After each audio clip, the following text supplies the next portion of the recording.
পর্যাপ্ত পরিমাণে ফল।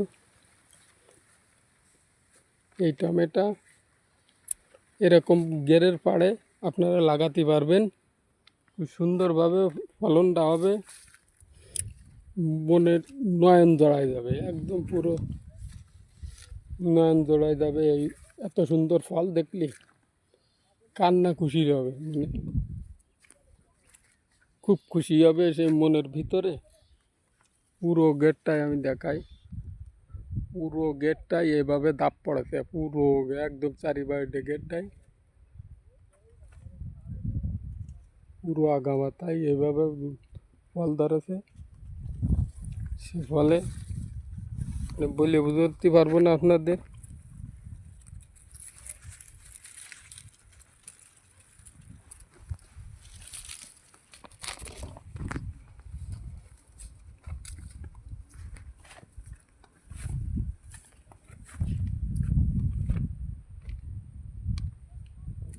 ধরতে পারে।